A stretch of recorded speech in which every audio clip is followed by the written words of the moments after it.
everyone, it's Blake here from ChessPathways.com, and in today's openings video, we're going to be talking about the Mieses Opening. The Mieses Opening is a rare opening that begins here with pawn to d3 on move 1. And you'll very rarely hear any chess player say that they play the Mieses Opening. In fact, if you're looking for videos on this opening, my bet would be that someone played this move against you, you put it in your little opening tool, you saw the name come up just like this, and you went searching for material on it. There's really not much to discuss that's specific to the Mieses Opening.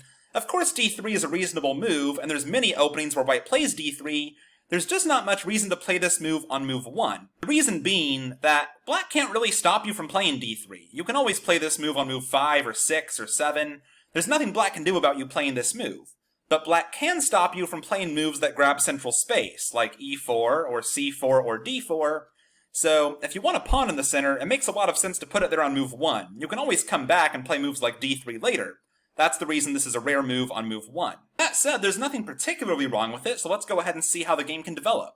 Let's say black plays here e5 and grabs space in the center. White could play here knight to f3, just attacking that pawn. Black's likely to just defend it.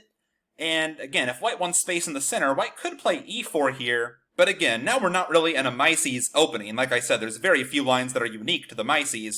We're just in a king's pawn opening, just as if the game began with e4, e5, knight f3, knight c6. And of course d3 would be a rare move here, because white has no incentive to block in their light bishop here. So you simply end up in a suboptimal king's pawn opening. Instead of pushing e4, white could push c4 in some cases. For example, let's say d3, e5, and white can just play c4 right away. One sample line here might be knight f6, knight c3, knight c6, g3. It makes a lot of sense to fianchetto this bishop because its other path is pretty blocked here. Black could fianchetto bishop g2, bishop g7. And this is a position from the English opening, just as if white had begun with c4 here on move 1. White kind of has this space on the queen side. White's thinking of expanding with b4, b5. Black has space on the center and on the king side. Black could think about pushing f5 at some point, but they don't have to. But this is just a position from the English opening. Again, not unique to playing d3 on move 1 at all. Against 1d3, of course, black doesn't have to play e5. Let's say black plays d5 here. Just wanted to show a sample of how the game could go from here.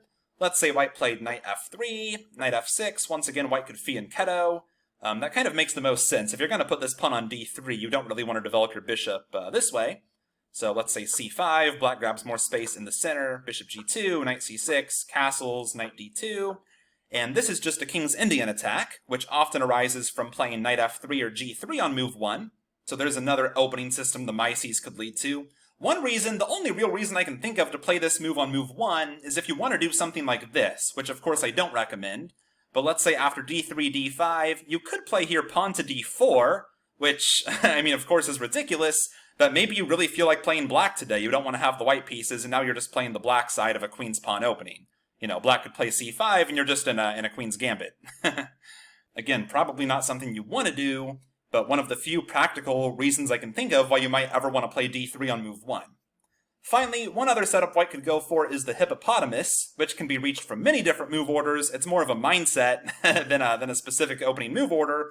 But let's say here after, for example, d3, black plays e5 and grabs the center. Let's say white plays here e3, d5, b3, bishop b2, g3, bishop g2, knight e2, knight d2, h3, a3. White just fully developed within their first 3 ranks here, just maintaining maximum flexibility. White might try to break later with e4, d4, c4, b4, f4, maybe even g4, g5. Black doesn't know what's coming. So some players like this setup. It's actually probably playable. I don't recommend it. You're really giving away the whole center to your opponent, and of course black has no trouble developing as well, and black should probably have an advantage here. If you do want to play the Hippopotamus, I would recommend playing it with black instead of white. I mean, it's just as easy to reach this position with black as it is with white.